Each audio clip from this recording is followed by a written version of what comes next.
Hello everybody, good afternoon and welcome to the United Stand. Hope you're all doing well. Always love the afternoon show on 2 o'clock.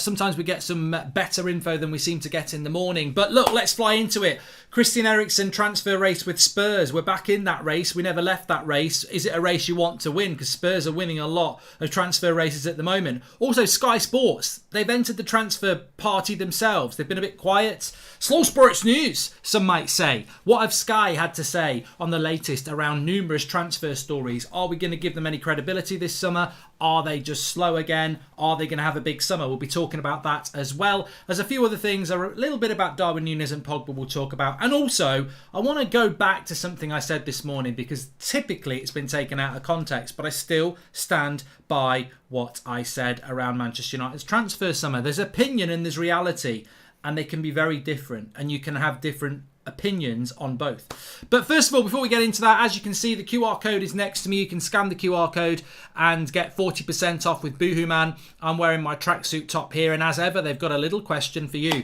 Boohoo Man Active is all about looking good and feeling great, and as the weather gets nicer and it's fantastic out today, then there's no better time to get yourself some brand new active wear. Kit yourself out for the summer with Boohoo Man Active Wear. You can get 40% off with the United Stand. But because Boohoo Man are sponsoring the show, it means time for some Manchester United trivia. And again this week, we're seeing if you guys can guess which United player Boohoo Man are actively talking about. See what they did there? Boohoo Man are actively talking about there, Boohoo Man Active, from these clues. So here we go. I know this one straight away. I know it from the first line. So here we go. I was born in Bury in Manchester. I joined Manchester United as an apprentice in 1991 and captained the youth side to FA Youth Cup glory in my first season. By the 94-95 season, I was the first choice player in my position at United. I've won 8 Premier League titles, 3 FA Cups and 2 Champions League. And I love the sunshine. I love it. I ended my career in 2011 having played exactly 400 games. I'll add something else there. There's a myth that he subbed himself off against West Brom and that was his last game. Who am I? Of course, it's the Sunshine legend. It's Sunshine, Gary Neville. I knew it from Bury. I know he's from. I knew he was born in Bury. Of course, it's the United legend, Gary Neville. Well done to everyone that got that. Another quick question for you though is: have Boohoo Man given United Stand viewers a discount code? Of course they have. By scanning the QR code or clicking the link in the description and using the code Goldbridge, you could get up to 40% off at Boohoo Man, excluding certain sale items. Thanks as always to Boohoo Man. They always give us a bit of fun, a bit of interactivity, a bit of sunshine on a sunshine on a cloudy day. So yeah, Goldbridge is the code. It really should be sunshine, but it's Goldbridge. Thanks to Boohoo Man, and as you can see, I'm wearing my Boohoo Man tracksuit top here. I'm feeling quite cool as well. Okay, let's fly straight into the news then. Lots to get into. The first story we're going to talk about, and this is a good story. It's coming from Scott Wilson, Echo. You've probably never heard of him before. Put some respect on Scott's name, but he's a northern correspondent, Newcastle. What's he talking about United and Spurs for? United and Tottenham have held substantive talks with Christian Eriksen and his agents, with the two clubs the favourites to sign him. HAG is hopeful to signing both Eriksen and Frenkie de Jong this summer. So why is a Newcastle correspondent knowing this? Rahul is a legend of the chat. We need a song that I need to sing when that comes up. But Rahul has just gifted 5 United Stand memberships. Big shout out to Rahul. So the reason Scott Wilson is a good source on this is because he's a Newcastle correspondent and Newcastle held talks with Eriksen. So the information is that Newcastle are not going to get Eriksen because he's in extensive talks with Manchester United and with Spurs. So there is the source of that information because Newcastle were interested. Gergan says, I'd have to agree with the poll. I would rather go for Lema and Bissouma for 60 million than spending 70 million on de Jong. Hold that thought, Gergan. We will come back to that, definitely. But Eriksen, Manchester United. This is a deal that, if it happened, you've got to look at this deal fairly. Do I think Man United are in a race with Tottenham for Eriksen? Probably. Mohammed, welcome to the Members Club. Probably. Am I massively excited about it? Probably. I like Eriksen. I think he's a good addition. I think he's a perfect replacement for Juan Mata. My query is, Do we need another attacking midfielder when we've got Bruno and Donny who can play that position? We've also got Garnacho, Mabry and others who can play that position. Do we need another attacking midfielder when we need a winger, a striker, 2 midfielders, a centre-back and a full-back? And that's my point. That's my point. Dashing says he's a free transfer, so we may as well. Gent says Eriksen is world class. There is absolutely no doubting here that Christian Eriksen is a fantastic player. In no way do I not want us to get him because I think he's crap. I think he's a fantastic player. He's a free transfer, and you've got to be looking at those sort of deals. But when we've made no other signings and we are operating under a restricted budget, there's still wages that need to be paid to Eriksen, and it's still time trying to get Eriksen. We're negotiating with Eriksen, and that's where I start to get a little bit doubtful about this, because I'm like, why are we fighting Spurs for Eriksen in a position that we don't actually need to strengthen right now? So we'll have to see how this develops. I've got no problem with signing Eriksen. I think he's a really good player. But is he a player that I think we need? I would say we need 2 midfielders, a centre-back, a forward, a winger and a full-back before we need an attacking midfielder. So he's not even in the top 5 positions we need to do. So, you know. Mark, do you find it strange that Sky stated we're well stacked at centre-back only to see posts from United about Lindelof's highlights? Magaluf coming back, says Fergie99. We'll talk about that in a moment because I think it's a very relevant point to discuss again as well. So, look, that is the latest. Manchester United apparently locked in a transfer battle to get Eriksen. Spurs are in that race as well. My personal feeling is he's going to go to Spurs. There was a story a couple of days ago that he wants to stay in London. I think Brentford are very unlucky, by the way. Brentford gave him an opportunity, and I know that Eriksen was looking to be loyal to Brentford. But having said that, you only get one career, and the opportunity to go back and play in the Champions League is probably big. And I think he'll choose Spurs over United. I really do. But I don't know how much the chat would actually be disappointed by that. I don't know. I don't know what you think about that, but there we go. Manchester United have released another interview with with Victor Lindelof. Why did I say the F word there? I don't know. I'm losing the will to live on that one. Really, why is 5 years of Lindelof worthy of an interview? I don't think it's even worthy of a tweet. I don't think United's social media policy is very good. We're really good when things are going well, winning team pictures and all that. When things are not going well, they've got no idea how to read the room. No idea how to read the room at all. I know if I was in charge of Man United socials what I would be tweeting out, and it would get a lot of interaction.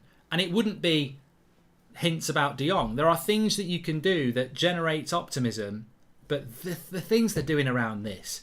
Oh, Victor, sit down with us and talk about your 5 years where you've won no trophies. Yeah. Why don't you talk to us about last season where we had a crap defence as well?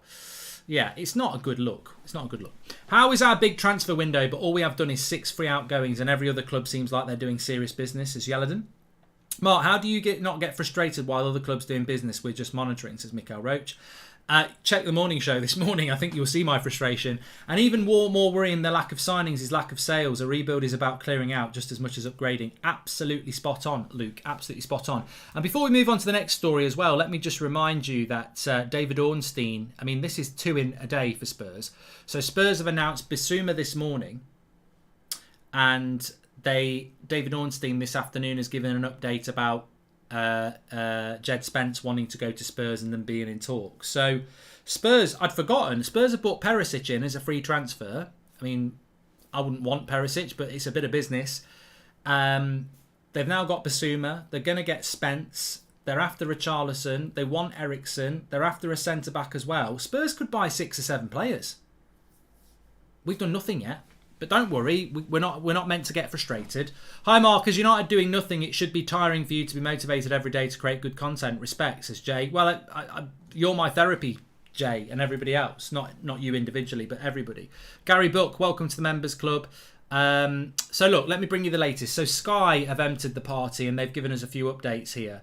So Sky have come out and said this. This is from Sky Sports, and effectively, we're told that there is no official offer yet in relation to De Jong. I think the talks have centred around what kind of fee Man United are prepared to pay and what kind of fee Barcelona want. At the moment, those valuations are are far apart. It doesn't say very. But it goes on to say, but that doesn't mean a deal won't happen. It's looking more optimistic from the noises we're getting that it's a potential deal to be done, provided United get the price they agree to. Now, I purposely go back to two things there. The first one, it says we're told that the valuations are apart. What have we been doing for 5 weeks? It's 5 weeks tomorrow that this came out about De Jong, and 5 weeks later we're still apart on valuations. What have we been doing for 5 weeks? Because we've not been doing anything else. It's not like we can say we've been working on Timber and Anthony and another midfielder. We've done nothing for 5 weeks. So 5 weeks of De Jong hype. 5 weeks of De Jong hype. 5 weeks we've been talking about bloody De Jong to Manchester United. 5 bloody weeks. And we're still at a point where we're far apart on valuations. I mean, just what have we been doing for 5 weeks? What have we been doing for 5 weeks? And we're still far apart. Sean Turner says, I don't want Eriksen. I'd rather give Donny and Garnacho that squad place. This De Jong deal isn't going to happen. Watch City sneak in and get him. We've missed the boat with Basuma as well. The onus is on the club to respect the fans and build optimism for the upcoming season. So far, they're failing hand over foot, says Treble Champ. Yeah, and I tell you what, I love Manchester United. I think we all love Manchester United. But do you not feel that we're always looking to give them excuses? I read somebody today on Twitter saying, try not to get frustrated about the transfer news because United, nobody actually knows what we're going to do. And then we're talking about these Lindelof posts and we're saying, well, put a bit of respect on Lindelof. But do you not find that you're forever making excuses for this football club? Like, that is a great point by Treble Champ. Why are we as fans making excuses for people who don't even support the club? Most of the people who work for United don't support the club. In positions of power. The Glazers are not United fans, really. I don't think Richard Arnold's a United fan. I think he's more into rugby from what I remember. Ed Woodward, obviously they're Man United fans now, but they're not Man United fans by design. And we constantly make excuses for them. And, why should we be patient? Answer me this. Why should we be patient? Why should we sit there and be patient and go, let's just all calm down? Let's just see what Richard and the Glazers have got planned. Let's all be calm. I know we've had 9 years of this shit, but let's be calm. No. We are the customer. We are the consumer. They should be entertaining us. On the pitch and off the pitch. And we're seeing other football clubs that are doing exactly that. Spurs for one. Liverpool, Man City. Why should we make excuses for them? Of course we can still have a good transfer window. I think we will, but let's not pretend that they've started it in a kind way, very underwhelming.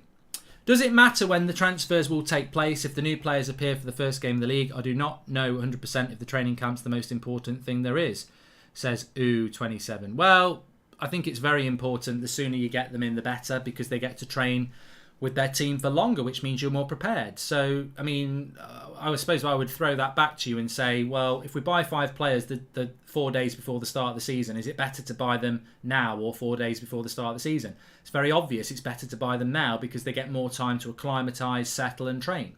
Welcome to the Members Club, Mark Griffiths. Thank you very much for joining there. So, I want to just keep this on the screen as well because this was the second part about what Sky said. I want you to read it. I'll read it out to you and I want you to tell me if that sounds to you like nothing other than air. But that doesn't mean a fee won't happen. It's looking more optimistic from the noises we're getting that it's a potential deal to be done provided United get a price they agree to. I mean, that just sounds like complete contradiction. Potential deal if United get agree to a fee they want to pay.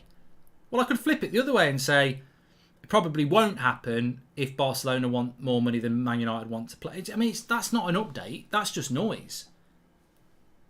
Basically, according to Sky, we're still apart on the fee, and it might happen. They're optimistic it'll happen, but it might not happen if United don't pay the fee. I mean, it's just not an update, is it? It's not. This is why people get fed up of the De Jong thing, because there is nothing. I mean, this is a bit of a different quote, but it's still from Sky. There's been no official bid for yet. There is growing belief from all parties a deal can be done. United, however, will focus on other targets if they cannot negotiate a reasonable price. I tell you what, if United think they can walk away from De Jong, they're having a laugh. You're having a laugh. Are they having a laugh? They're having a laugh. If they think they can go, we're walking away from the De Jong deal because we don't agree with the fee. If they think they're walking away and United fans are going to go, yes, that's my club.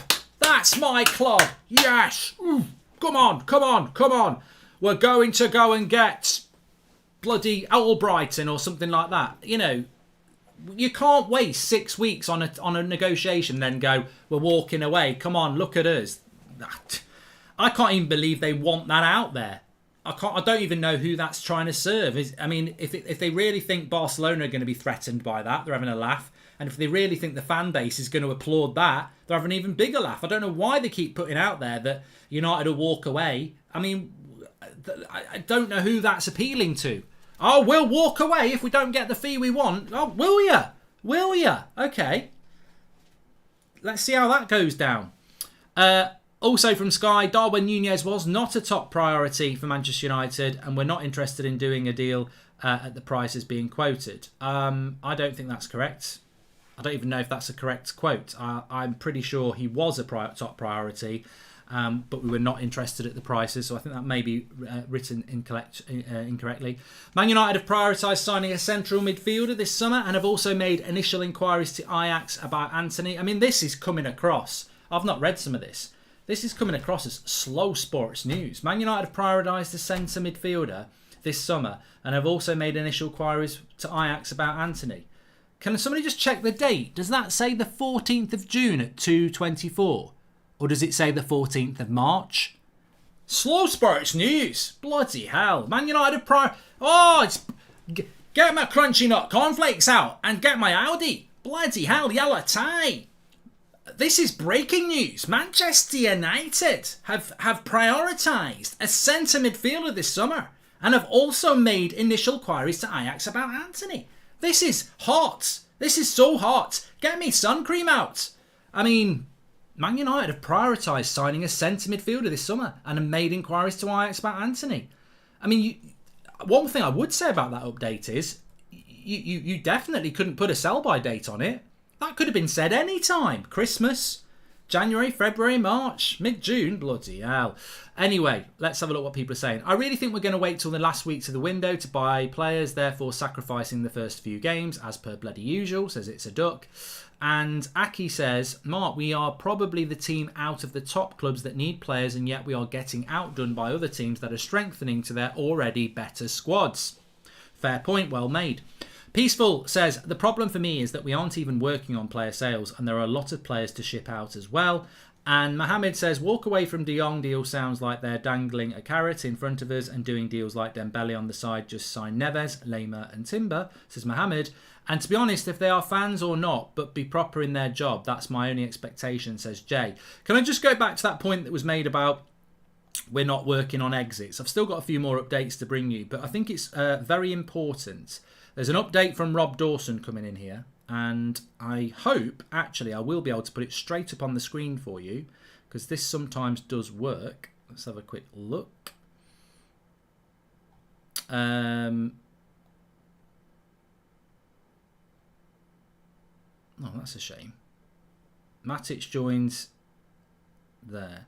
I do want to talk to you about why we're not doing any sales at the moment. No, it's not coming up on the screen, which is annoying. Okay, I'll just go straight to Twitter. We'll get it that way. Rob Dawson. What has Rob Dawson got to say?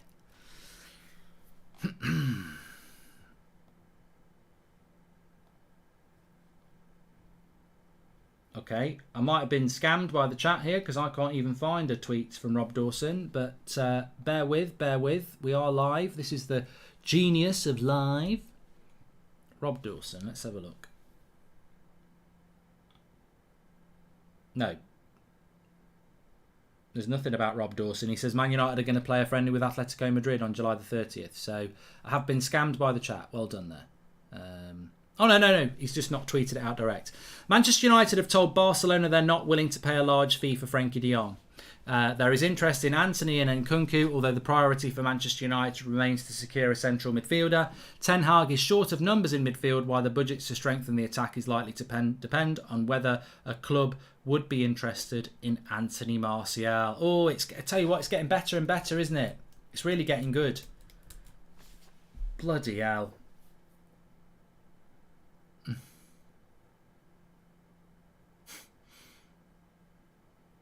Take a moment. Take a deep breath. So, Manchester United, after 5 weeks, have told Barcelona they're not going to pay a big fee. Why did we not tell that on day one? And also, it sounds like we haven't got a lot of money to spend, doesn't it? It sounds like we haven't got a lot. I mean, Nkunku, you may as well take that off the table. We haven't got... Leipzig won't sell for any less than 80 million, so forget about Nkunku. And, yeah, this is sounding quite worrying from United's point of view. Sam Diamond says it's getting worse. United have got to do something here. They've got to do something here to spin a positive, because at the moment, the problem with this summer is we were talking about a budget of 125 million with another 50 in sales. So we're always thinking we're probably going to buy 4 players. We've done nothing up until the middle of June, and what we're starting to get now is what sounds like briefs about challenging markets. We can't buy everything we need, and I'm getting a bit concerned, really. I am starting to get a little bit concerned. I'm not concerned about who we're going to get. I'm concerned about the budget. And the budget is something that I will not blame Richard Arnold, John Murtaugh, Erik ten Hag or anybody about. I will only blame the Glazers. They take money out of this fucking football club every year in dividends. And if they're offering up a tiny budget for a new manager at the club's lowest point in decades, I'll lose it. I'm starting to get worried about what the budget is. Richard Arnold can't control the budget. John Murtaugh can't control the budget. The Glazers own the club. The Glazers dictate the budget. And at the moment, I'm starting to wonder just how much we've got to spend. Because it doesn't sound like we've got a lot at the moment. Now, look, there's plenty of time to go. But it doesn't matter how long there is left in this transfer window if we haven't got over £100 million to spend. And I don't know. It just sounds like we're starting to get things like, you know, we're not going to get an attacker unless we can sell Anthony Martial. Well, we ain't going to sell Anthony Martial. He's on 250 grand a week. Who's going to pay him 250 grand a week? So does that mean we're not going to get an attacker now? Yeah. How long till Ten Hag realises he's been conned, says Silu. Yeah, but I'm not worried about Erik Ten Hag. He's not been kidnapped. He signed that contract. The problem is we don't know what contract he signed. Maybe Ten Hag has said, I only need 50 million this summer. This team finished second last year. I'll use it. I don't know what Ten Hag has said. If he's signed the contract and he's got hardly any money to spend, more fool him. I can't believe he's done that. But Ten Hag's gone into this job eyes wide open. He's got himself to blame if he's signed a contract that was misleading. But I don't think that's not the conversation we can have. This is about a rebuild at Manchester United, and there has to be sufficient funds for that to happen. Welcome to the Members Club, Mike. And hi, Mark. Thanks for the great content, says Guy. Please call my mate Hastings a prat and wish H birthday for yesterday, even though he's still upset about the Ollie the Wally. Happy birthday to H then, and we're all sorry that Ollie's gone. We're not really.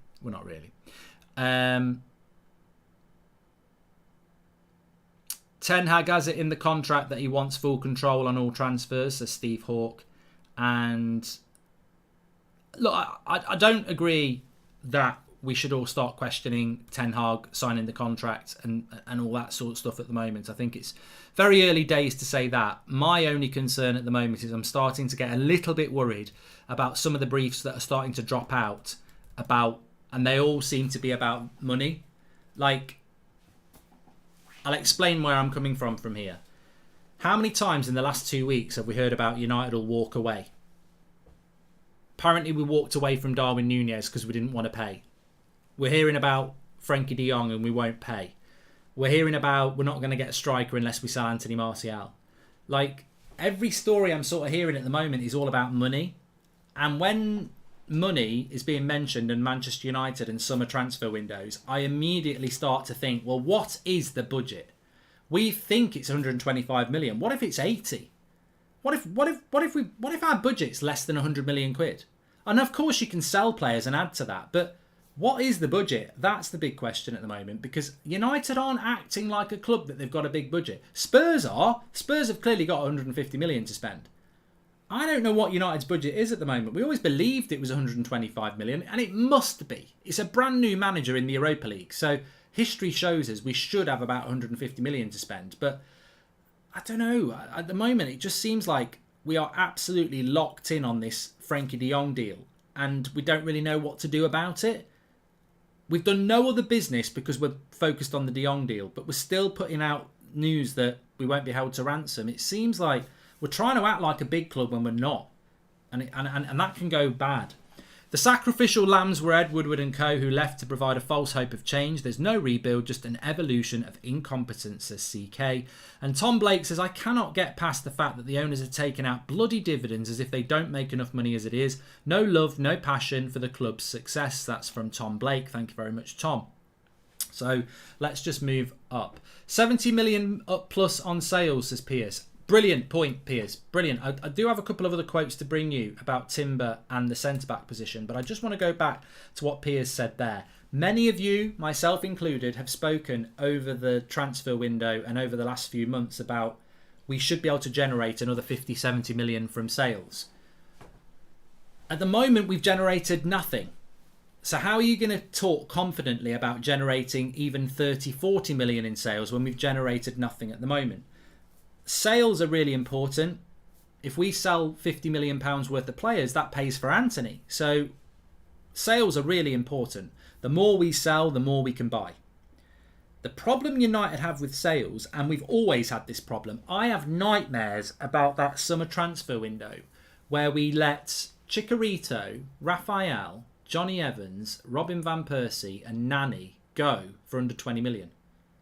And they weren't all 35. Some of them were close to their mid-20s. It's the most catastrophic set of sales we've ever done.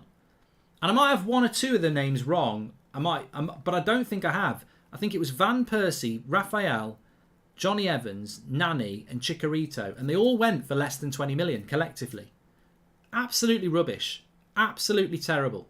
And the reason we struggle with transfers is this. If I am John Murtagh and I'm going, Dean Henderson, you're for sale, Eric Bailly, you're for sale, Aaron Wan-Bissaka, you're for sale, I've got no control in those sales at all. I can't drive those sales. And you know why? Because if I speak to Aaron Wan-Bissaka and say, look, Brighton want you and they want you for 20 million and we want to do the deal. Aaron Wan-Bissaka can say, but they won't pay me the wages I'm on here and I don't want to go to Brighton. So I'll stay where I am, thank you. Dean Henderson, we've got you a move to Newcastle and, we're happy to do the deal. And Dean Henderson can say, I don't really want to go to the North East. The money's good, but I don't want to go to the North East. I'm going to stay here. Eric, we've got you a move back to Villarreal. I don't want to. I don't want to go back to Villarreal. I think I'm worth more than that wages-wise, so I don't want to do it. United have created these issues because the contracts that these players are on are very good. They're not desperate to leave because they're not going to get... All they're going to get is the same wages. They're not going to get a wage increase. A lot of players, when they... Basuma to Spurs, he'll get a pay increase because he's going from Brighton to Spurs. When you leave United, you're going because you're not good enough. You're not going for a pay increase. Dean Henderson might be a bit different, but the vast majority of them, they may have to take pay cuts. So they're not in any rush to go. They're probably thinking, I'll sit in the reserves. So it's a big problem for United and it's generated by themselves. Matt says, Mark, what's the deal with our negotiating team and scouts? Is Judge still in charge? Has he left? Is he leaving? Who replaces him and the scouts we fired? Matt, I think it's really important to say there's no doubt that there's been incompetence at Manchester United from top to bottom for the last 9 years. But if I'm John Murtagh or I'm Richard Arnold or I'm chief negotiator and I'm locked in on this de Jong deal, and I'm saying I can get this deal done now for 70 million, and the Glazers are saying we're not spending 70 million, we're only going to spend 60 million. You're stuck between a rock and a hard place because you're going back to Barcelona and saying we really want him, but I can't get you any more money. This is a known issue at Manchester United. I don't know what it's like at other clubs, but it's been a well-trodden rumour around Manchester United for years that the reason we're so slow on transfers is you go to Dortmund, you say you want to pay 70 million for Sancho, and Dortmund say they want 80 million. And then you've got to go back to the Glazers to say they won't take it. We'll tell them to take it. They won't take it. Tell them to take it. We're not going any higher. We won't get the player. 72 million. They want 78. Tell them it's 72. And it just keeps going like that because the Glazers just sit there dictating what we're going to do. And it takes bloody ages. And that's always been the rumour from United, is that they don't have the freedom to really go and get deals done quickly with people who control the club who are obsessed by money. So it feels like that may be what's holding up the De Jong deal. But of course, let's not remember the De Jong deal with Barcelona is difficult anyway. If this window does not open everyone's eyes that the problem is the Glazers, then I don't know what will, says Kevin. We're just such a slow-moving machine under the Glazers because we're not football-orientated. If you're Chelsea, they get deals done quick, or Liverpool, they get done quick because they're trying to be a football team. Manchester United are always thinking about the bank balance and the dividends and everything like that. And if we pay another 5 million for that player, that's the 5 million we're not going to get in our dividends or somewhere else. Any more out of contract players to get on a free, says MUFC 93. What do you think about Teremi? He's 20 million and has the highest most goals, most assists in Portugal, says Space. If we're not linked to a player, Space, I don't really look at them because I've been down that road so many times before whereby we talk about people like Lozano and Fabinho and how good they'd be for Manchester United, and then we're never linked to them. Basuma's another one. We were never linked to them. So I don't really look at players, and there's plenty of players we could buy. But yeah, Sadio Mane is apparently ready to go with a new official proposal to buy Munich. Apparently,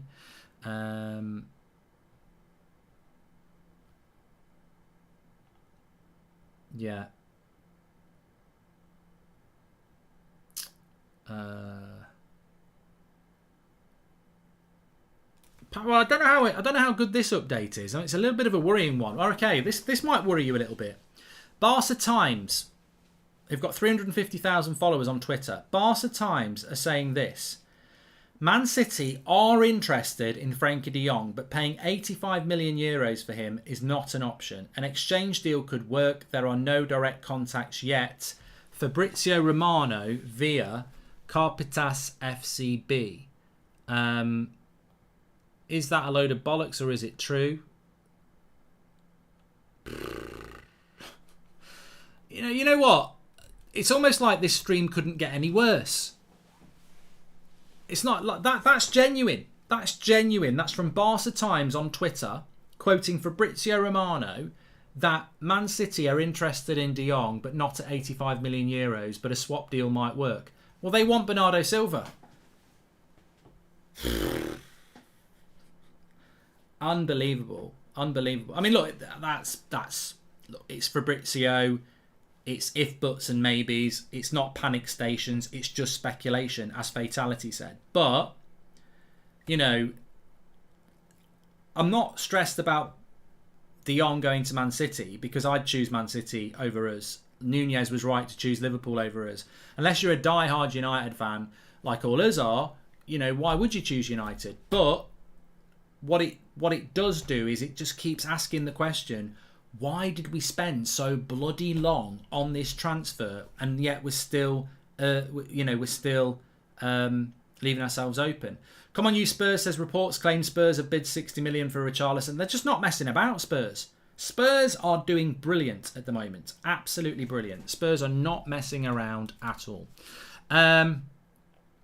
Sky also said that Manchester United remain interested in Ajax defender Timber. Other central defenders are being looked at too, including Pau Torres. Oh my God. Oh my God. Oh my God. Slow sports news. Bloody hell. Are these from today? Have Sky actually put this out today, or is somebody bantering me in the back system of United Stand? Like, I don't pick these tweets, and like that That's magic. That could be from 2 months ago. Man United want a midfielder and also want Anthony, and now we're interested in Timber and Pau Torres. Bloody hell, I'm back in May. Also from Sky, Manchester United are well stocked at centre back. It is understood the priority remains recruiting in the midfield and the attack. We're all over the shop. We're all over the shop. You got Rob Dawson saying we're not going to buy an attacker if we can't sell Martial, which we won't be able to do. Basically, we're just buying a midfielder, aren't we? Is that what we're doing now? We're just going to buy one player. Look, I've got no idea what United are doing. You've got no idea what United are doing. The press have got no idea what United's doing. No, there's no, Romano, Ornstein, they don't know what United are doing. No one knows what United are doing. The key thing is, do United know what they're doing? Because it doesn't matter if we don't know what they're doing, as long as they know what they're doing. But we did a poll of 100 people. Do you think United know what they're doing? We asked 100 people. Top answer, 0. Yeah, it was. No, actually, ping, top answer, 0. I don't think anybody thinks United know what they're doing, and that's the scary thing. And for a football club that is very much about brand perception, they really need to have a think about what they're going to put out there over the next 48 hours. Because I think they reacted well on Friday to the Nunez thing. They did put that story out. I know it came from Athletic, didn't it? That we're in for Frankie de Jong. But the Frankie de Jong story is quite scary. Because what's coming out really is that we're in for Frankie de Jong, but we won't be held to ransom. And the longer we take time on this deal, the more chance somebody will come in. The thing is, if we think we're getting Frankie de Jong for 60 million, do you not think Man City will offer that? Do you not think Chelsea will offer that? Liverpool will offer that? Bayern Munich will offer that? We're not going to get a bargain for Frankie de Jong. This is just breaking news in my head, but if United are holding out to get Frankie de Jong for 60 million, we're not going to get him. Because that is a bargain. And another club that's in a better position than us will offer him Champions League football. So, to be honest, I don't agree with us spending 80 million quid on Frankie de Jong, but that's probably the only way we're going to get him. And maybe this is the battle that's going on within the club. Maybe you've got Richard Arnold and John Murtagh saying to the Glazers, look, if we want Frankie de Jong, we've got to spend 80 million euros. We're not spending 80 million euros. They're desperate for money, give them 60. But if we give them 60... I guarantee another club will come in because it's a bargain. So I think the only chance we've ever got of getting Frankie de Jong is if we pay over the odds. Because if we try and make it competitive, another club will swoop in. Any news on Ndika? I think he suits us perfectly, says Sam. He's the centre-back at Eintracht Frankfurt and not the striker, which is in France, which is Nkitike. I can't remember. Yeah, Ndika I've not heard anything about at all, Sam. And Sean Turner says, I was told about De Jong and City a few days ago, and they are going to off Bernardo Silva in 30 million. I said at the start of this show, City will get De Jong and we will be left with no one, says Sean Turner. I tell you what, if Man City get De Jong to add to Haaland and how far ahead they are of us already, don't ever talk about winning the title in 3 years. And also... if City get De Jong, which I don't think we need to worry about at the moment, I really don't think we do. I think it's just pure speculation. I would rephrase it like this. If we don't get De Jong, then this club hasn't changed. They haven't changed at all. They've learned no lessons. Because if we don't get De Jong, we've spent weeks and weeks and weeks and weeks talking about getting De Jong and missing out on De Jong. And that is worse than never going for him. Because under a new regime and a new CEO and a new manager and a new structure, you cannot be in for Nunez and miss out, be in for De Jong and miss out. And in the meantime, what happens? I said this 3 weeks ago. The danger of staying in the De Jong deal too long is that whilst you're in that deal, you'll lose other deals. Bissouma's gone to Spurs. There'll be other players that start going elsewhere as well. There'll be other deals that have already sorted out. They're just not public yet. So... not only would we miss out on De Jong, but we'll also miss out on deals that if we'd not gone for De Jong, we could have been doing. So, where can you see ERIKSEN going, United or Spurs? Just coming you Spurs. I think you'll go to Spurs, mate. Dylan, welcome to the Members Club. So, look, it's been a big day for Manchester United. There's no doubt about that. But I do think that... Ornstein's just tweeted. Okay, let's have a look. I do think it's been a big day, but I don't think it's necessarily going the way that we want it to go. Manchester United understood to have made an offer to Christian Eriksen and are among the clubs interested in signing him. 30-year-old Denmark playmaker, a free agent after Brett. Yeah, well, we've slow sports news, David. Slow sports news. David Ornstein's brilliant, but we were talking about half an hour ago, David. So thank you very much for verifying it at the end of the show, because we spoke about it at the start of the show. The Ornstein tweet is exactly what we were talking about half an hour ago. Which is that Manchester United have made an offer to Christian Eriksen and among the clubs interested in signing him. So Manchester United definitely are in for Eriksen, and this is what we put up on the screen at the very start of the show, so I feel it's only right that we give the guy a bit of a shout out. Scott Wilson of The Echo. United and Tottenham have held substantive talks with Eriksen and his agents, with the two clubs the favourite to sign him. So Ornstein has confirmed that as well. Right. Thanks everyone for watching. I'm going to go and play FIFA Career Mode because United are top of the league on that, and I'm doing very well. And I need some escapism from reality. We're back at 7 o'clock tonight, unless we actually sign somebody. So we're back at 7 o'clock tonight, and the reason for that is because I'm doing an England watch on 7:45. So 7 o'clock show tonight. Make sure you tune in. Thanks everyone for watching. Please do subscribe. Bottom right hand corner. The most important thing you can do. Any chance the Glazers will sell the club, says Shahir? Absolutely none. Make sure you subscribe, bottom right hand corner. We're on the road to 360,000, but more importantly, we will be going live about all sorts of news through the summer. So make sure you subscribe, bottom right hand corner, so you get your notifications. I'll speak to you in a bit. I'm going to be on Twitch in about 20 minutes as well. Goldbridge TV on there. Take care, everyone, and let's try and stay calm. I must admit, I came into this show in a better mood than I'm going out of this show. Stress. Thanks for watching. Take care.